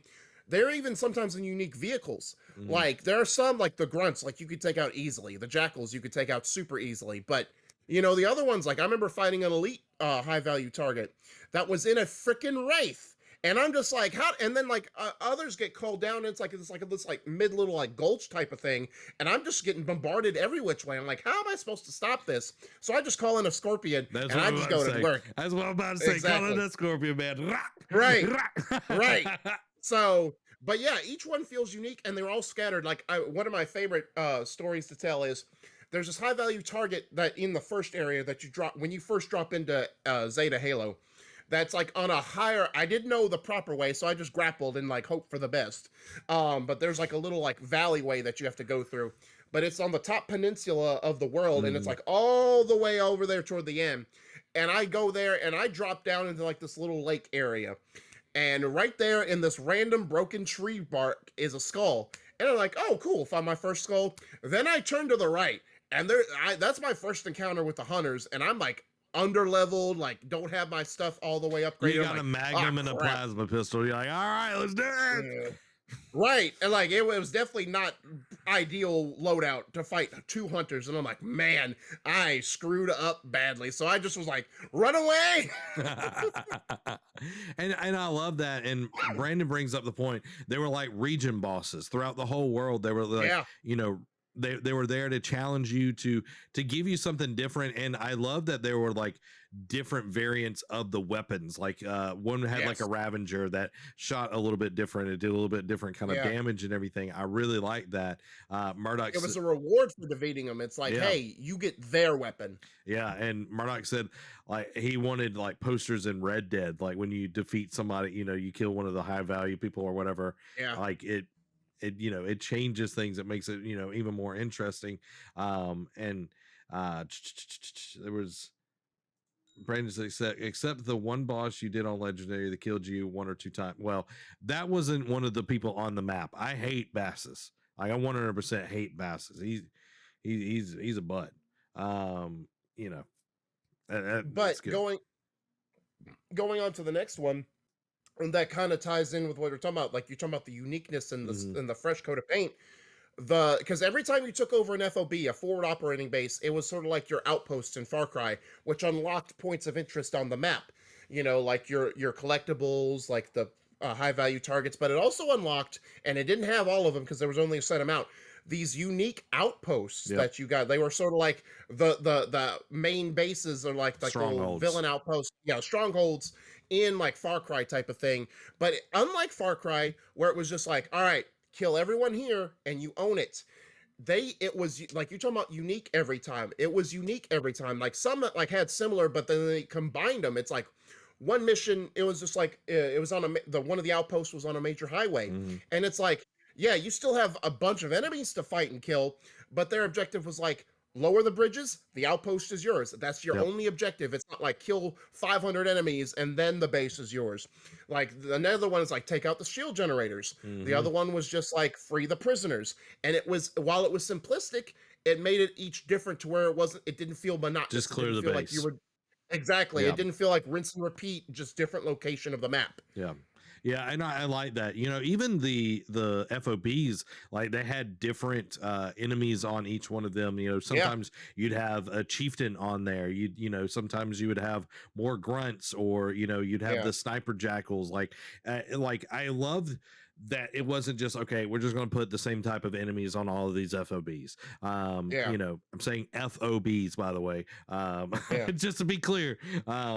But yeah, the strongholds, it's, you know, it's like, okay, you need to lower the thing, or you need to take out the fuel cells. Like all of these different things Yeah. made it more interesting, and it wasn't just the same stuff over and over and Yep. over again.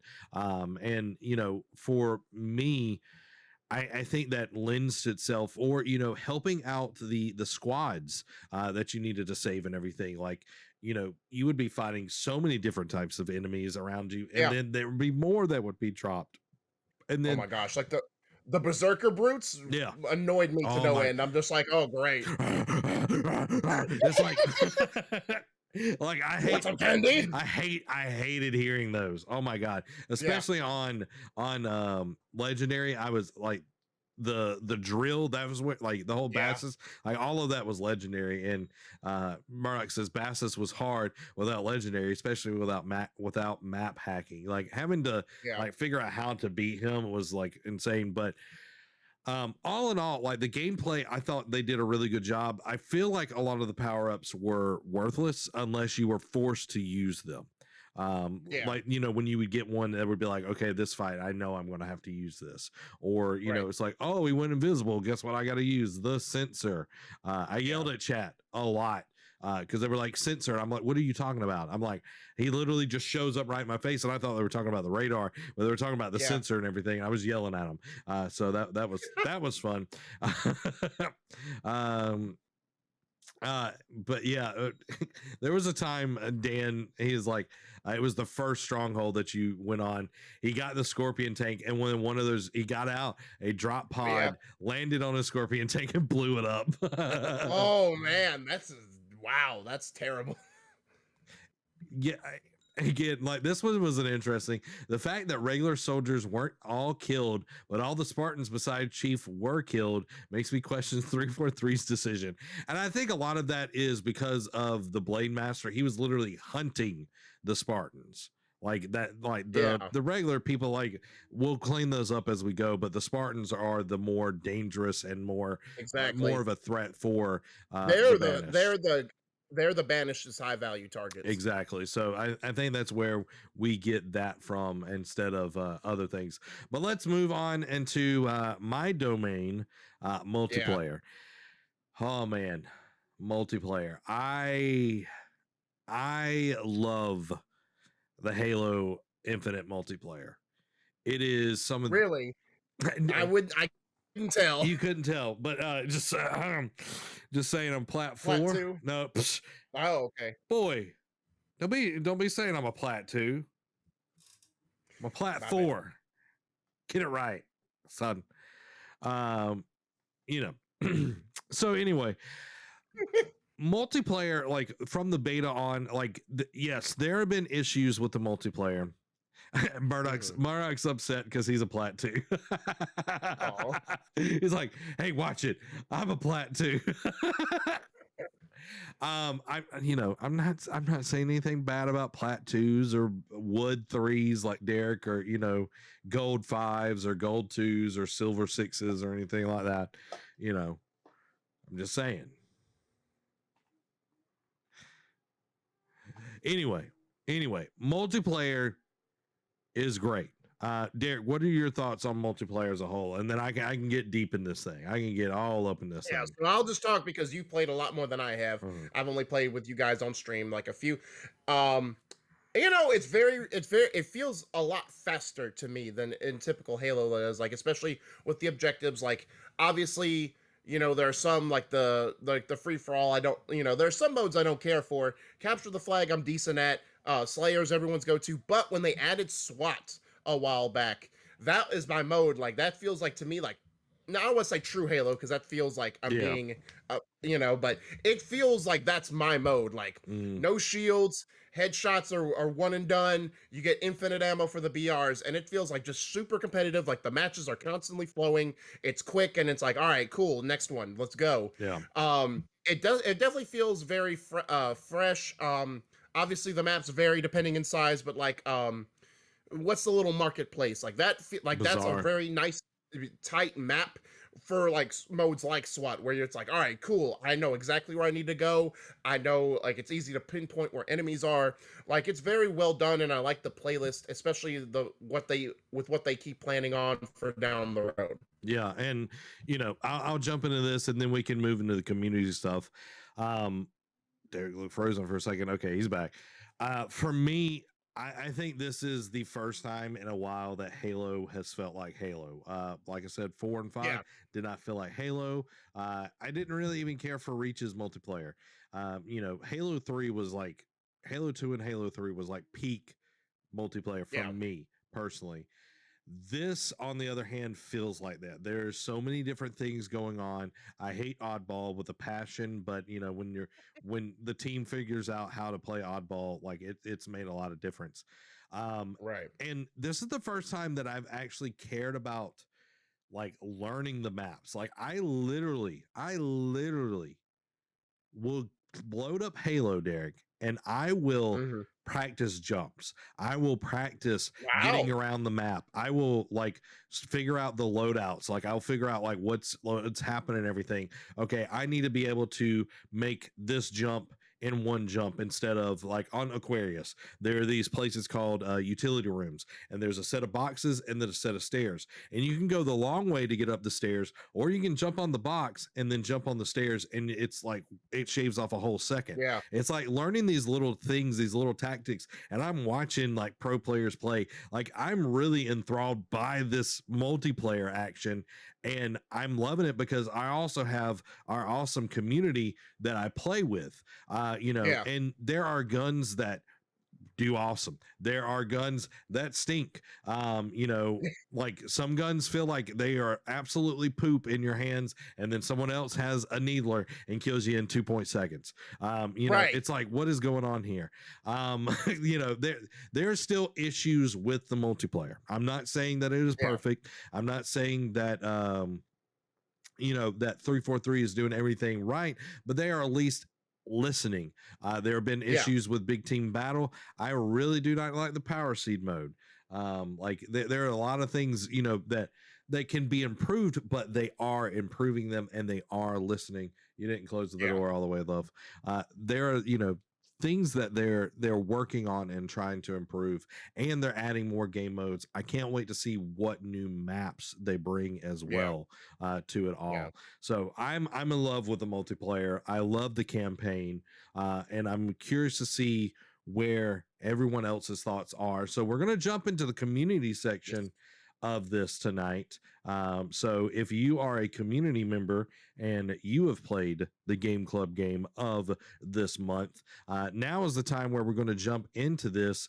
So first up, let's pick rant. Well, who wants to go first? Just put first in the chat. Whoever puts first in the chat first will be pulled in first. So let us know who wants to go first, because I'm interested in here.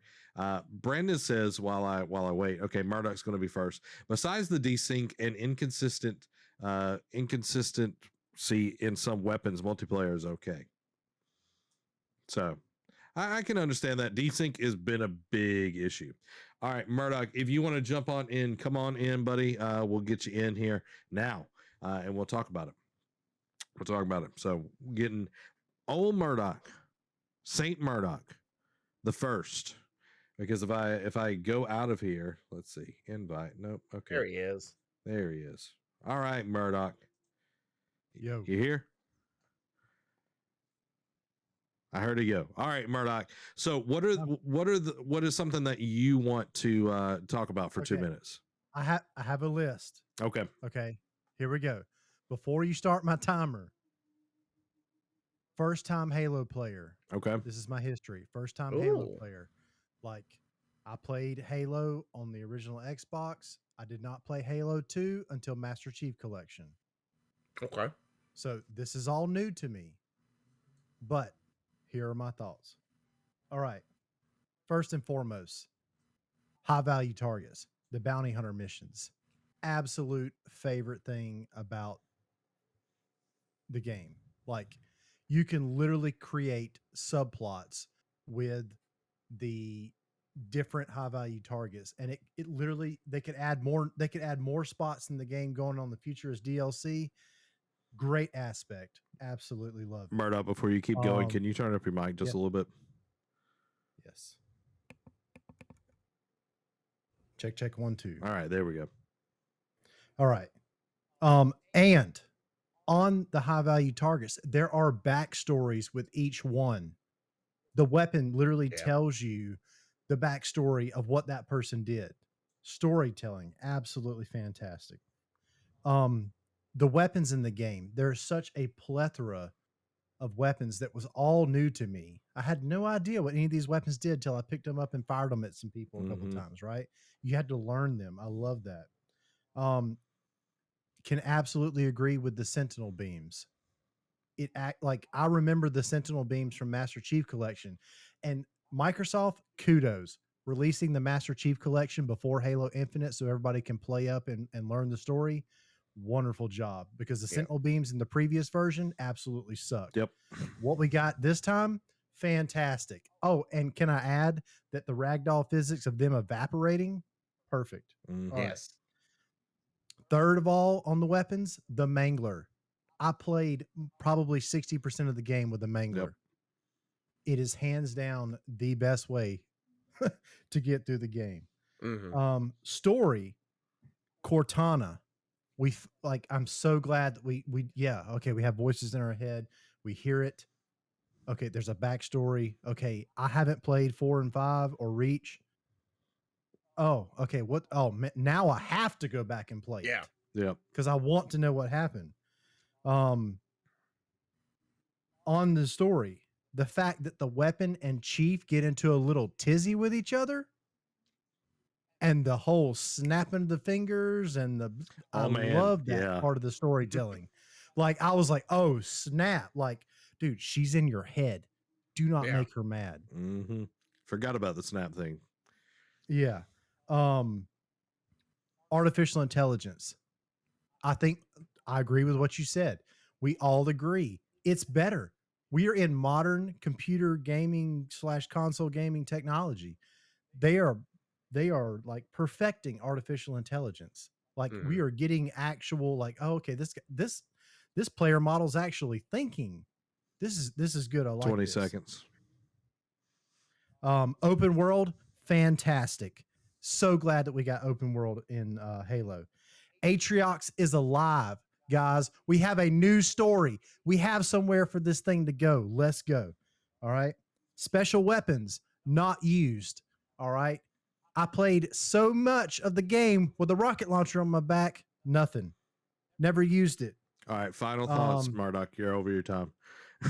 Final thoughts. Final thoughts are going to be on multiplayer. I haven't played a multiplayer game in a long time. Very excited for the multiplayer. Enjoy it. Like I applaud 343 for what they have done currently so far with the multiplayer, and I'm so thankful that they are actually listening to the community and they're going to make the game better. Please remove oddball. Murdoch out. All right, good job, Murdoch. A little over your time, but we'll give it to you having to up your volume. All right, who wants to go next? Put a second in the chat. We'll bring you in, and or you can jump in the chat if I need to bring you in. Let me know. All right, Brandon is going to be next. I've got my timer, and we'll get Brandon in here now and see what he has to say about Halo, and then we'll give our final thoughts, our future thoughts on Halo. So yeah, all right, Brandon, come on in. Is he in? No. We're waiting on the word. There he is. All right, Brandon, you ready? Murdoch, get out. All right, Brandon. I'm kidding. Yeah. You ready? Sure. All right, starting your timer now. Was I the only one that wasn't surprised that weapon was literally Cortana No, at the very beginning? I already saw already that. knew that, Like I was like, yeah. Like they built it up. It was like, oh Lord, I'm her. I'm a copy. Like, yeah, I kind of saw that when I first saw you. Yeah. Yeah, but the storytelling was still good. Like she didn't know. The story was way she good. didn't know. No.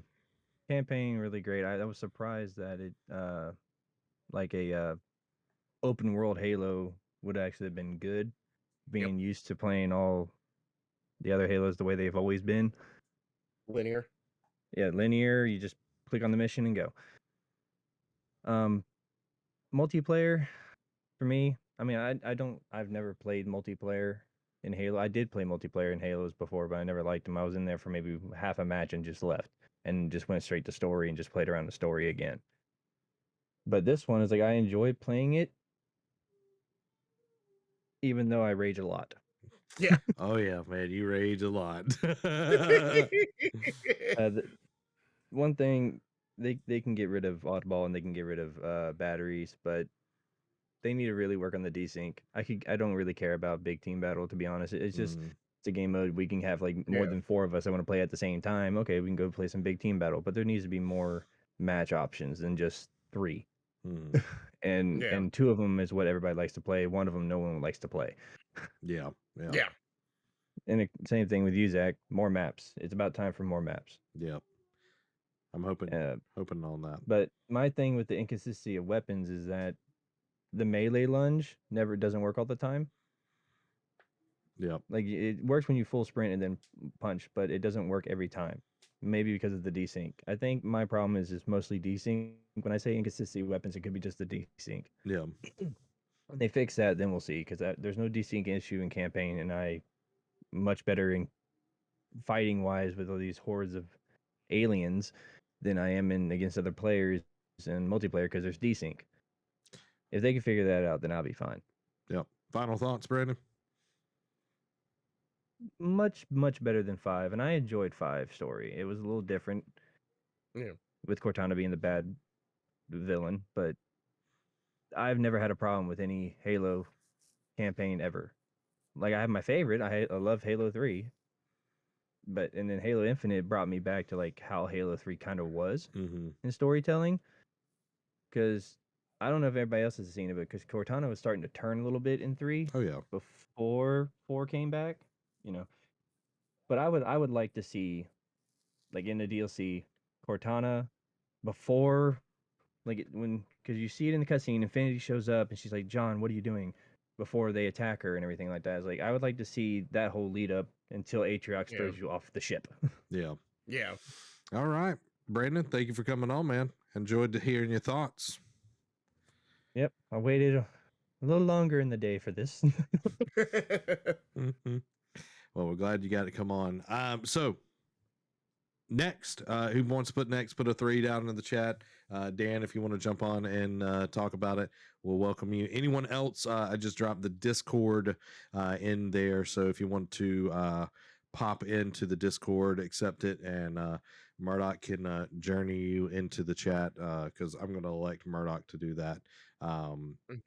So as we wait for if anyone else wants to jump in on the community thoughts, Brandon and Murdoch make some really good points.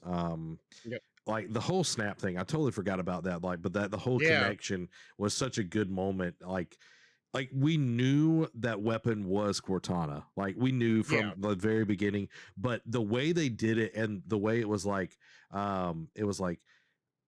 she's Cortana if she never met Chief. It was just like, man, that's such a big thing because again, it's Cortana and Chief. It's always been both of them. It's peanut butter and jelly. Like both of them make the whole sandwich complete. So I'm really, I really love it. So, sorry to intrude on your conversation. I know my time's up and everything, but I'm going to have to tax you now, but go ahead. Yeah, you can tax me out of my whatever. I don't care. But the whole thing about Weapon and John's relationship, I just felt like Master Chief, we'll just say Chief just doesn't want another Cortana incident, so that's why he's so quick to delete her or anything like that, or give an excuse to get rid of her. Yeah. Yep. All right, now I'm done. Okay. We're trying to convince Dan to come on. Even if it's already been covered, Dan, you are a part of the community and you've played it. So we want your thoughts. Don't make me drive over there. Don't make me drive over there. I'll drive over there and then I'll have to drive all the way back. But I'll drive over there and I'll steal your motorcycle. And I'll crash it. Yeah.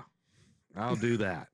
I'll act like it's a ghost on Halo, and I'll drive it around, and when I get done with it, I'll just dispose of it. It'll turn red and explode. Jeez. Well, as we try to convince Dan to get on, we're gonna start our last portion of our review, guys. It's already red. Well, there you go. Perfect. It's already going to work. We're going to jump into, we'll give Dan a few more seconds. We're fixing to jump into our predictions and the future of the franchise. Guys, we want to hear your thoughts and everything down in the comments and in the chat. Even if you don't jump into the Discord call, we will be doing this for Sifu, which is our February game of the Game Club game. So if you haven't already, get Sifu. It's going to be an awesome game. I'm really looking forward to it. We're also going to be doing this for Sifu and for every game that we're going to be doing. The game drop. See you, Brandon. Yeah, good night, Brandon. Get it, Dan. the game comes out on Monday if you pre-order it. So there you go. And if you don't pre-order it and you want to get it over on the Epic Game Store, because for some odd reason, the Epic Game Store is like, you're not going to be able to use our creator code on this thing. Yeah. I don't know what, but you can use creator code after all of that. Yeah. Releases on the 6th. So you get it Sunday. Yeah. Because Tuesday is my birthday. All right, let's move into our final section, which is Halo's future, our predictions and the future of the franchise. Dan has joined us. All right. Yes. Dan, the man. Hey guys. What's up? I'm not good at being put on the spot on these things, so I think y'all are gonna have to give me some, kind of give me some leading questions, I guess. Okay, what did you think about the multiplayer? I thought it was pretty fun. It definitely felt a lot more like the old days of Halo 3 and Halo Reach. It was definitely much better done than 4 and 5. I remember, I can't remember which one. I think it was 4. It's like I got on there and they had I don't know. I was just never good. It's like everybody was sweaty except me. So,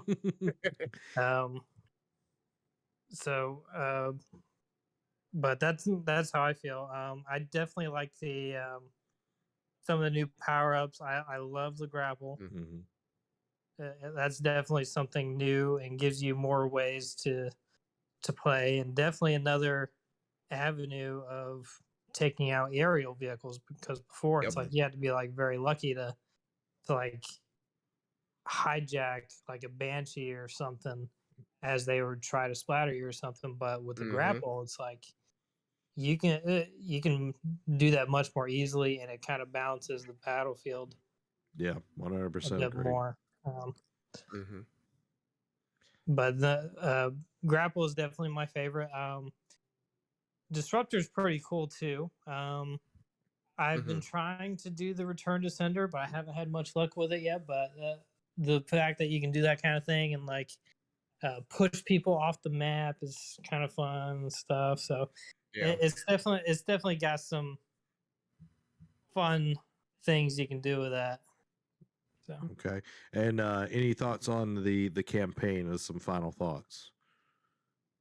I thought it was good. I definitely kind of wish they elaborated more on the endless and kind of incorporated them into the story more.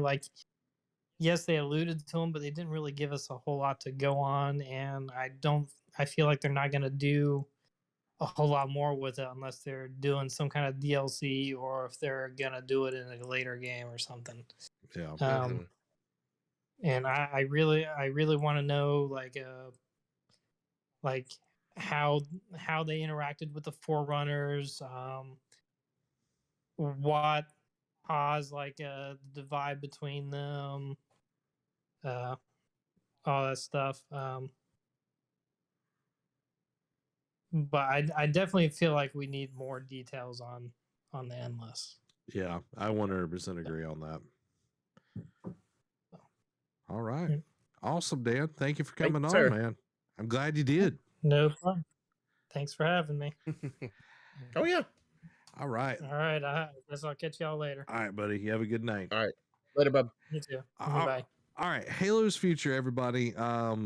Yep. I find because all three of them have danced around this, Yeah, all danced around it, and we don't fully know. This is just kind of our thoughts and everything. Primordials is what the people that are before the Forerunners. That's what they're called. I totally forgot, and then I was like Prometheans. That's Mass Effect. It's Primordials. I feel like that's who the Endless are. Like it's some sort of locked away Primordials. I feel like they're going to come back. There was a huge war between them and the Forerunners, and 343 is all about their lore building and stuff that happened way before the Yeah. games. So I feel like that's like, hopefully they do it well, and not try to do Yeah. 4 and 5 again, because that kind of stuff just did not hit and did not land well with all the stuff that they did there. I feel like we're going to get Atriox galore moving forward. Oh yeah, because at the end credit scene, I kind of alluded to this earlier in our campaign discussion. They built up Atriox, and then he was defeated apparently. But the whole time you knew, if you paid attention to it, they're not going to build him up to just off screen kill him. He was alive somewhere, just laying low. And then at the end credit scene, you see him, and he's activating whatever these things are in this little hut that the Harbinger was trying to activate it was at the the Endless. in the final battle.